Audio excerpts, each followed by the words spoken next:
Hingga kini, kepolisian masih terus melakukan pemeriksaan terhadap sopir bus yang kini sudah ditetapkan sebagai tersangka. Pada sopir bus naas yang diketahui belakangan bernama Ade Firmansyah ini, dalam lanjutan pemeriksaan, polisi menemukan zat metamfetamin yang menjadi bahan dasar narkotika jenis sabu di dalam urinnya. Secara eksklusif, kami mendapatkan kesempatan untuk mewawancarai sang sopir.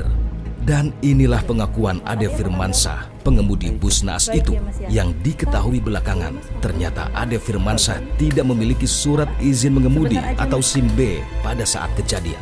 Tapi waktu itu gimana Mas? Kondisinya sekarang Mas? Siap nggak? Siap. Saya di sini, nggak apa-apa Pak? Oke, siap.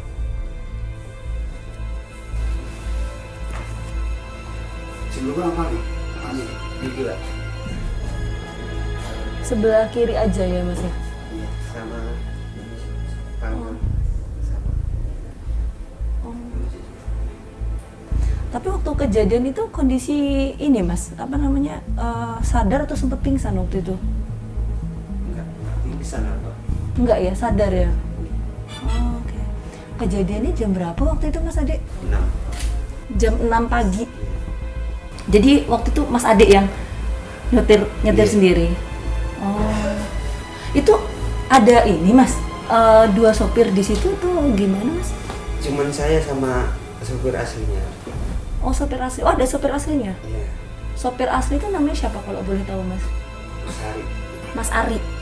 Oh, Mas Ari. Jadi gimana Mas ceritanya kok pada akhirnya Mas Ade yang nyupir? Ya kan saya punya inisiatif untuk membawakan, terlihat sopir saya sudah lelah, capek. Oh, Mas Ari ya kelihatan capek gitu ya. Itu dari mana sih Mas sebenarnya Mas perjalanannya? Dari mana yang apanya itu? Pergantiannya itu perjalanan tuh dari mana mau kemana? Terus sempat ganti sopir tuh pas di mana? Nggak pernah ganti sopir. Baru waktu di rest area Saratan atau Wilangan itu. Waktu sholat subuh penumpangnya, terus saya kasihkan. Oh, sebentar. Itu berarti di daerah mana ya Mas ya? Saratan Wilangan sini Pak, sebelum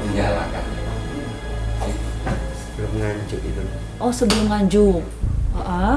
Oh, gantiannya di situ ya? Iya, Oh, itu dari mana mau kemana Mas ceritanya Mas? ke Surabaya. Mau ke Surabaya? Iya, pulang ke Surabaya Penowo. Oh, pulang ke Surabaya. Dari Wonosobo. Dari Wonosobo. Nah, dari Wonosobo itu yang nyetir Mas Ari berarti? Oh, Mas Ari sempat ngomong kalau capek nih saya gitu? Ya enggak, inisiatif itu.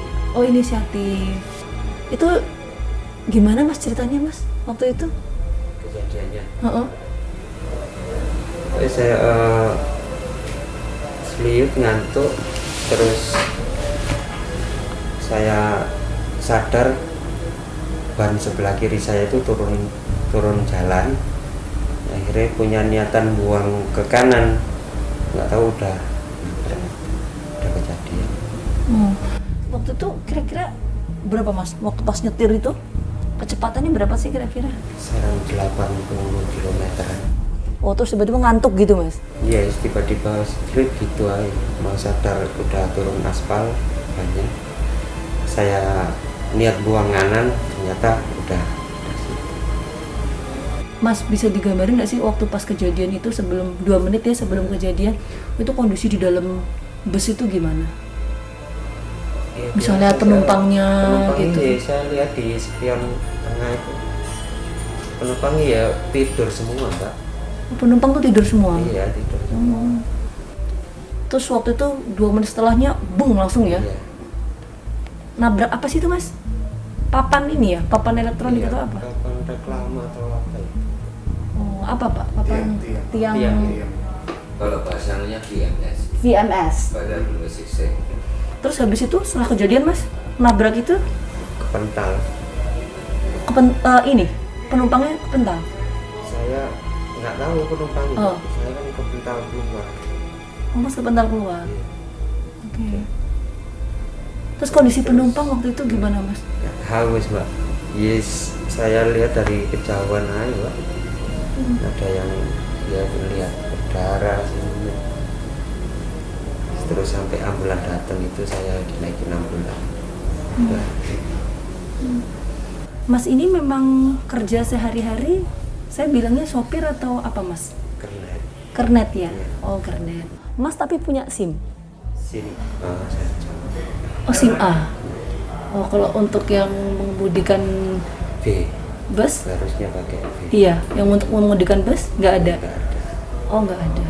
Kecelakaan bus pariwisata di beberapa daerah, Karawang, Mojokerto, dan terbaru di wilayah Ciamis, hingga menelan korban jiwa, tentu menimbulkan luka mendalam bagi para keluarga korban.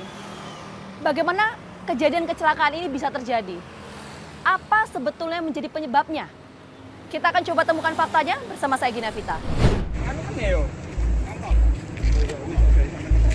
Oh siap, nggih.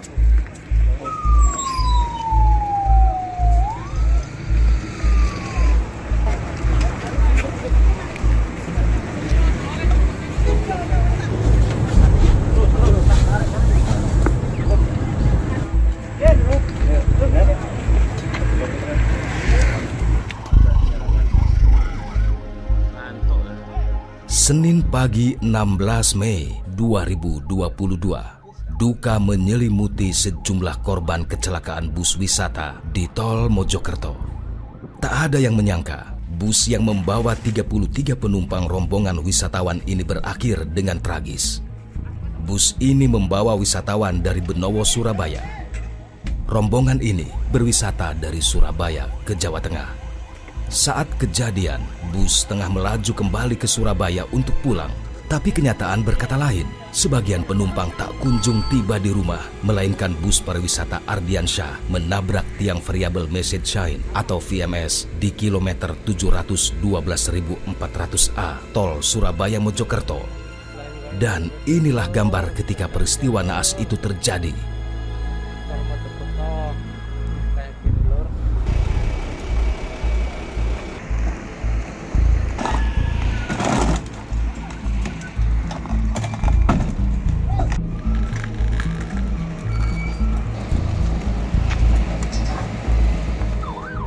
Para korban selamat yang sudah dievakuasi langsung dibawa ke rumah sakit terdekat untuk dilakukan perawatan. Namun tak sedikit para penumpang yang langsung tewas di tempat kejadian. Hingga Jumat 20 Mei 2022, korban yang meninggal akibat kecelakaan itu berjumlah 16 orang. Kisah pilu ini pun hingga kini masih menyelimuti para keluarga korban.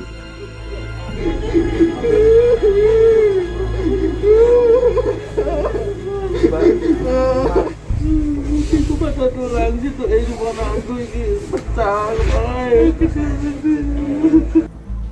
Barang-barang yang hingga kini masih tersimpan di Polres Mojokerto Kota merupakan barang korban bus naas itu. Ika merupakan salah satu keluarga korban yang kami temui saat dirinya melakukan pencarian barang keluarganya yang selamat. Kesedihan Ika pun masih terus tergambar ketika dirinya menceritakan bahwa ia kehilangan 3 orang anggota keluarganya yang ikut dalam rombongan itu. Lagi cari barang Iya. korban atas nama siapa Mbak? Febrio. Febrio. Warga juga ada yang meninggal. Saudara juga ada yang meninggal. Berapa orang berarti total Mbak? Dari saudara 3. Dari saudara 3. Jangan tanya, Mbak. Oh iya. Meskipun rasa sedih dan diselimuti kepanikan, namun Ika tak henti untuk terus mencari barang saudaranya yang masih tersimpan di Polres Mojokerto. Meskipun Ika tidak ikut dalam rombongan itu, namun Ika yang sebelumnya sudah berkomunikasi dengan Febri pun membagikan informasi kepada kami soal bagaimana kondisi bus tersebut sebelum mengalami kecelakaan.